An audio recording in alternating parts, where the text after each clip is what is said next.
चौधरी बलवंत सिंह मायना जी, Indian national Lokdal party के प्रदेश के अध्यक्ष पूर्व विधायक चौधरी नफे सिंह राठी जी, आज के इस कार्यक्रम के आयोजक पूर्व में रहे पार्टी के बहुत ही निष्ठावान कार्यकर्ता, आज फिर से चौधरी देवीलाल जी की नीतियों में विश्वास व्यक्त करते हुए नए सिरे से संगठन मजबूत हो, नए सिरे से प्रदेश में आपकी पार्टी सत्ता की तरफ अग्रसर हो, इसके लिए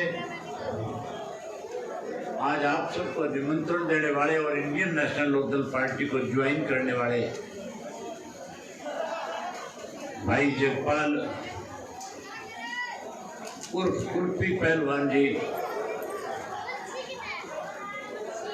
पार्टी के जिला के अध्यक्ष डॉक्टर नफे सिंह लाड़ी जी, मैं हल्का के अध्यक्ष वेद भरान जी, पार्टी के प्रदेश के प्रवक्ता कृष्ण कौशिक जी, पूर्व में रहे पब्लिक सर्विस कमीशन के मेंबर प्रदेश कार्यकारिणी के सदस्य श्री रणबीर हुड्डा जी, प्रदेश कार्यकारिणी के सदस्य कुलदीप अहलावत जी, पार्टी के युवा के हल्का के अध्यक्ष भाई संदीप नेहरा जी, खुशाबी लाल जी, मेरे साथ मंच पे बैठे हुए पार्टी के ब्लॉक के जिला के प्रदेश के सभी पदाधिकारीगण, आज के इस कार्यक्रम में आए हुए लाखन माजरा और आसपास के गांव से आए हुए मेरे आदरणीय पिता तुल्य बुजुर्गों, नौजवान साथियों, सम्मान योग्य माताओं, बहनों, पत्रकार छायाकार दोस्तों, सबसे पहले तो मैं उन सब साथियों का स्वागत करता हूं, अभिनंदन करता हूं, जिन्होंने आज अलग अलग पार्टियों को छोड़ करके नए सिरे से चौधरी देवीलाल जी की नीतियों में विश्वास व्यक्त किया। इंडियन नेशनल लोकदल पार्टी को जिन्होंने आज ज्वाइन किया, उन सबका पार्टी में स्वागत है, अभिनंदन है।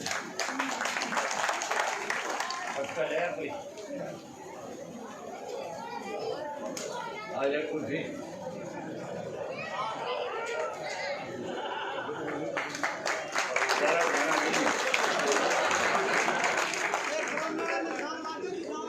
ये मेरा बहुत पुराना साथी है, सरसा की जेल में हुआ करता तब मुझे मिला करता था और मैंने इसका सबसे ज्यादा ध्यान रखा, इसको भी भगा लेंगे। साथियों, आज प्रदेश के अंदर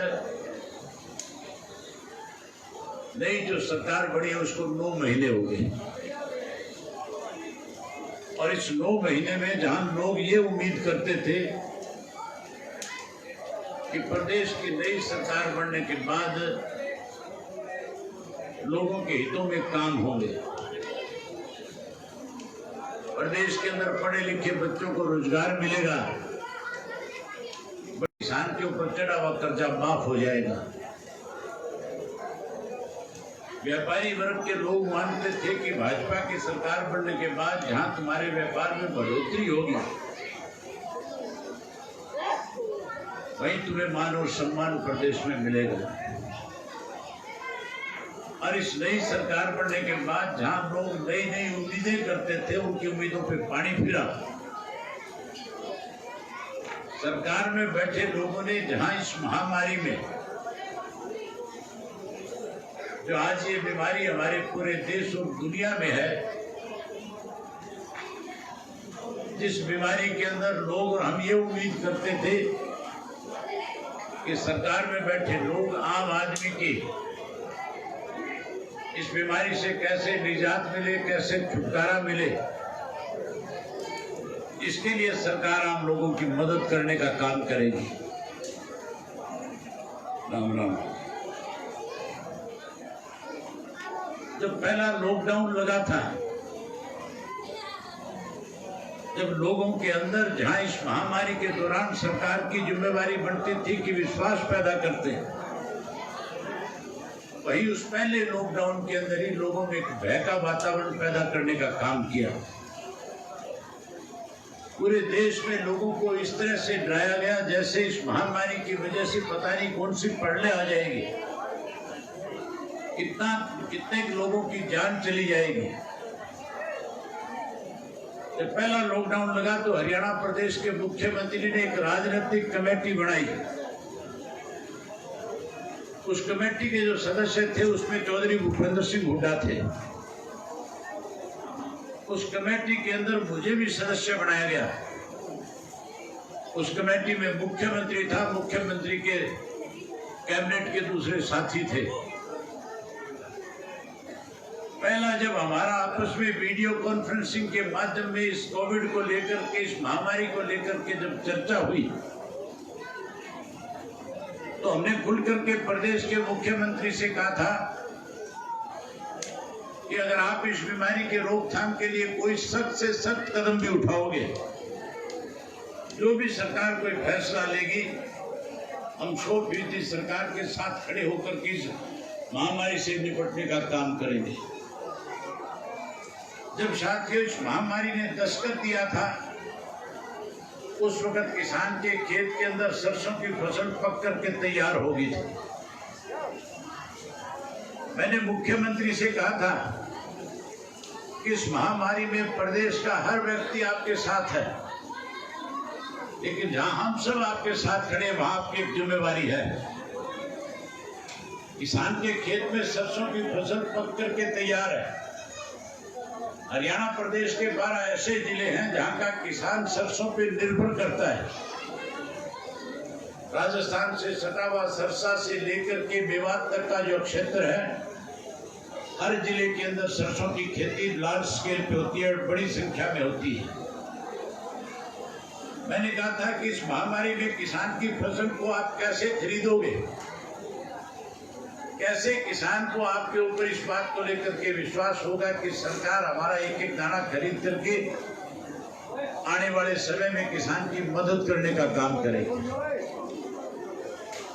मुख्यमंत्री ने हमारे सामने आश्वासन दिया था और कहा था, हमने 2200 मंडियों का अब की बार बढ़ाने का काम किया है। जहां 2200 मंडी बनाने की बात कही, वहां ये भी कहा था कि हम किसान का एक एक दाना खरीदेंगे, और ये कहा था कि हम प्रधानमंत्री जी से आग्रह करेंगे कि अब की बार किसान की फसल के ऊपर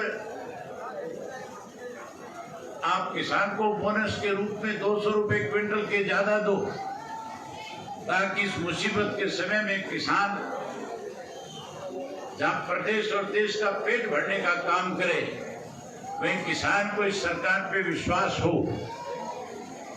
मैंने मुख्यमंत्री से कहा कि केंद्र की सरकार ने अगर कोई 200 रुपए ज्यादा देने की बजाय अगर कहीं सरकार ने खरीद में दिक्कत करी, तो मुख्यमंत्री ने कहा था फिर बोनस के रूप में हम पैसा देंगे, किसान का एक एक दाना खरीदेंगे। हम ये मान के चलते थे कि इस महामारी के दौरान लोगों के सामने दिक्कत है, लोग घरों में बैठे हैं, सरकार किसान का सरसों का एक एक दाना खरीदेगी। साथियों, एक एक दाना खरीदने की बजाय सरसों के अंदर एक बड़ा घोटाला करने का काम किया। जहां सरसों के 4450 रुपए क्विंटल के हिसाब से हरियाणा प्रदेश के किसान को मिलना चाहिए था, हमारे हरियाणा प्रदेश के किसान की आज भी 17,000 क्विंटल सरसों लोगों के घरों में पड़ी है। ये मैं अपनी तरफ से नहीं कह रहा, सरकार ने सब आंकड़े जुटाए हैं। और जब मैंने सरकार से पूछा था कि आपने कितने सरसों खरीदी, तो जो सरसों की खरीद करी आज भी उसमें 17,000 क्विंटल सरसों जो है सरकार ने खरीदने की बजाय लोगों को घरों में रखने पे मजबूर कर दिया। हमें 4450 नहीं दिया, साथ रखते हुए राजस्थान में जहां सरसों 4,000 रुपए क्विंटल के हिसाब से मिल रही थी, दलाल किस्म के लोगों ने, माफिया के लोगों ने राजस्थान के किसान की सरसों खरीद करके हरियाणा में 4450 रुपया बेच करके 450 रुपये क्विंटल का इस लॉकडाउन में कमाई करके जहां अपने आकाओं की जेब भरी, वही हरियाणा प्रदेश के किसान को ठगा हुआ महसूस कराया। जहां साथियों सरसों में लूटा, उसके बाद गेहूं में जो सरकार ये कह रही थी कि हम एक एक दाना लेंगे, एक एक पैसा किसान तक पहुंचाएंगे। मुझे कल ही झज्जर के मंडी के लोगों ने टेलीफोन करके बताया, एक एक आड़त के दुकान के जो मालिक हैं, जिन्होंने किसान की मदद करने का काम किया है, 5 लाख से लेकर के 7 लाख रुपए की कड़क की जो फसल थी, जो खरीदी थी, उसमें उनकी जेब पे डाका डालने का काम सरकार में बैठे लोगों ने किया। जहाँ किसान की गेहूं का एक एक दाना खरीदना चाहिए था, डेढ़ महीना लग गया तुम्हें तुम्हारे पास अपने खातों में पैसे आने में। गेहूं में बड़ा घोटाला किया। एक बैग गेहूं का जो है, अगर किसी की दुकान के आगे रखा था, उठाने के लिए 4 रुपए के हिसाब से उससे पैसा वसूला गया। जहाँ सरसों में घोटाला किया, वहीं गेहूं में परेशानियां पैदा करी। चने के अंदर साथियों 5-5 किलो चना बैग में ज्यादा भर के किसान को लूटने का काम सरकार में बैठे लोगों ने किया। जब 3 घोटाले आपकी फसल में किए, वही धान का घोटाला हुआ है। धान के बाद चावल का घोटाला हुआ, चावल के बाद शराब का घोटाला हुआ, शराब के बाद ट्रांसफर किए जाते हैं उनमें घोटाला किया गया। यहाँ तक भी जो प्राइवेट स्कूल के लोग थे, जो मालिक थे, उनसे 1-1 लाख रुपया लेकर के, करोड़ों रुपया इकट्ठा करके एजुकेशन घोटाला भी सरकार में बैठे लोगों ने करने का काम किया। उसके बाद जो रजिस्ट्रियां कराई जाती है, जो जमीनें किसान बेचता है, बड़े बड़े लोग जिसको खरीदते हैं, उस रजिस्ट्री के अंदर भी हजारों करोड़ रुपए का घोटाला करने का काम सरकार में बैठे लोगों ने किया। 9 महीने में 9 बड़े घोटाले किए। आज इसलिए हरियाणा प्रदेश का एक एक व्यक्ति सरकार से दुखी है, परेशान है। आज तो साथियों लोग कांग्रेस के पास जाने के बजाय इंडियन नेशनल लोकदल पार्टी में इसलिए शामिल हो रहे हैं कि कांग्रेस के लोगों की दाढ़ आज भी जूतियों में बट रही है।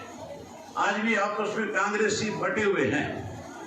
आज हालात इस किस्म के हैं कि कोई हुड्डा के घर चला जाए तो उससे शैलजा नाराज हो जाती है, कोई शैलजा के घर चला जाए तो उससे सुरजेवाड़ा नाराज हो जाता है, कोई सुरजेवाड़ा पे चला जाए तो किरण और कुलदीप नाराज हो जाते हैं। आज इसलिए लोग जहां कांग्रेस से दुखी है, जहां सरकार से परेशान है, आज नए सिरे से फिर लोगों को 2000 से 2005 का वो राज जो चौधरी ओम प्रकाश चौटाला के नेतृत्व में इस प्रदेश में बना था, जिस राज के अंदर हर आदमी के बीच में सरकार चल करके आती थी। सरकार आपके द्वार कार्यक्रम के तहत लोगों की बात सुन करके उनको सुख सुविधाएं प्रदान की जाती थी। आज फिर से लोग आपकी पार्टी के साथ जुड़ना चाहते हैं। इसलिए वहां जितने भी साथी मंच पे मेरे साथ बैठे हैं, विशेष रूप से जो पार्टी के पदाधिकारी हैं, उनसे कहना चाहूंगा, जो पार्टी के स्तरीय कार्यकर्ता, उनसे अनुरोध करना चाहूंगा कि अब समय बहुत बड़ा बदलाव का है। आने वाले समय में जो बड़ौदा विधानसभा का उपचुनाव हो रहा है, अगर एक एक साथी ने वहां अपनी तरफ से समय निकाल करके पार्टी के साथ लोगों को जोड़ने का काम किया, तो वो दिन दूर नहीं होगा जिस दिन वहां चुनाव होगा, नतीजा आएगा। नतीजा आपके पार्टी के पक्ष में इंडियन नेशनल लोकदल पार्टी का उम्मीदवार जीत करके आएगा। साथियों,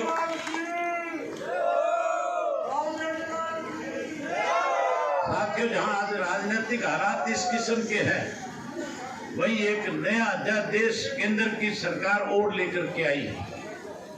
उस अध्यादेश के बारे में मैंने बहुत सारे लोगों से पूछा कि केंद्र की सरकार 3 नए अध्यादेश लेकर के आई है, जिससे किसान को सबसे बड़ी मार पड़ेगी। मैंने बहुत साथियों से पूछा कि अध्यादेश क्या है, किसी ने भी उस तरफ कोई ध्यान नहीं दिया, क्योंकि लॉकडाउन चल रहा था और उस लॉकडाउन में किसान को कैसे कमजोर किया जाए, इसके लिए केंद्र में बैठे लोगों ने 3 नए अध्यादेश जारी कर दिए। पहला जो अध्यादेश है, जिसके अंदर लिखा हुआ है साफ तौर पे, पहले हरियाणा नहीं, देश के किसान का कोई भी फसल कोई भी व्यापारी खरीद करके लेकर के जाता था, उसमें एक लिमिट होती थी, उस लिमिट से ज्यादा अपने गोदाम में किसान की फसल रख नहीं सकता था।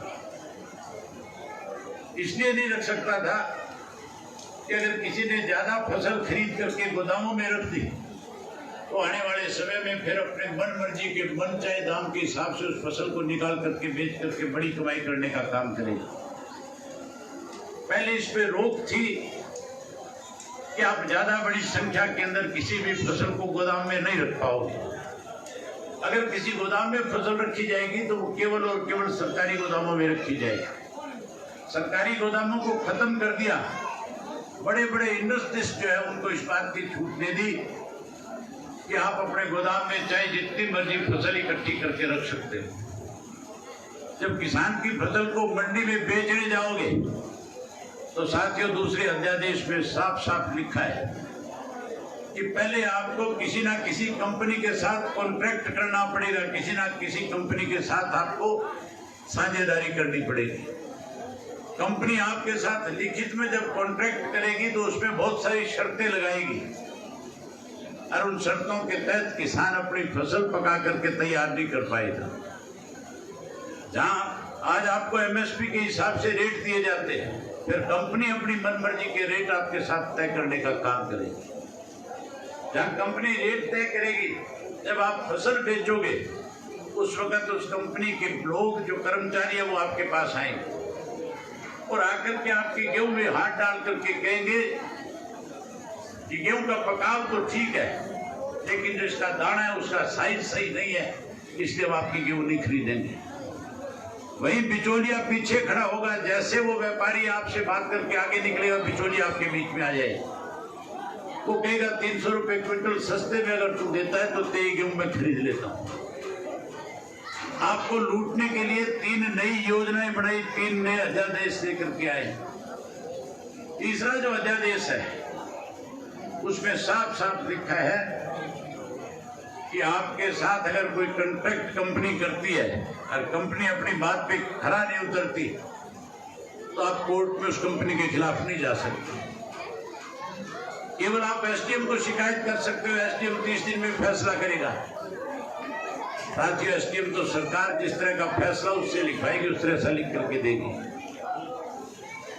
हमें एक तरफ तो कहते हैं कि हमारा देश सबसे बड़ा प्रजातांत्रिक देश है, वहीं दूसरी तरफ साथियों हालात ऐसी है कि हमारे अधिकारों के ऊपर रोज नए नए एक्ट बना करके डाके डालने का काम सरकार में बैठे लोग करते। अगर आप चाहते हो कि इस तरह के लुटेरों की लूट बंद हो तो फिर नए सिरे से जहां संगठन को पार्टी को मजबूत करने के लिए नए नए लोगों को साथ जोड़ने का काम करो। वहीं आपके पड़ोस के अंदर बड़ौदा का उपचुनाव आने वाला है। उस उपचुनाव में भी जहां आपकी रिश्तेदारी है, जहां आपका भाईचारा है, जहां आपके दोस्त मित्र है, जहां आपके सामाजिक संबंध है, आप उन लोगों से जाकर के मिलो और उनसे कहो कि अगर इस प्रदेश से आज की ये सरकार जो लुटेरों का एक गिरोह है, अगर इससे आप छुटकारा चाहते हो, आप चाहते हो कि लुटेरों को सजा मिले, इन लुटेरों से लूटा हुआ माल वापिस लेकर के गांव के विकास पे खर्च किया जाए, तो फिर इसके लिए समय निकाल करके सारे साथी बड़ौदा में जाकर के लोगों के बीच में बात कहो।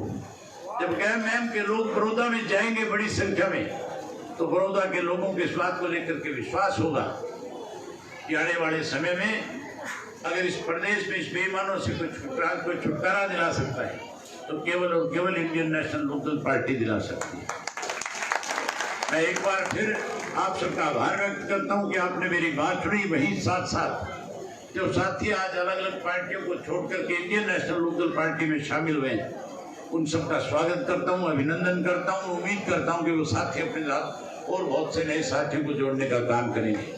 आप सबने मेरी बात सुनी, आप सबका बहुत धन्यवाद। जय हिंद, जय हरियाणा।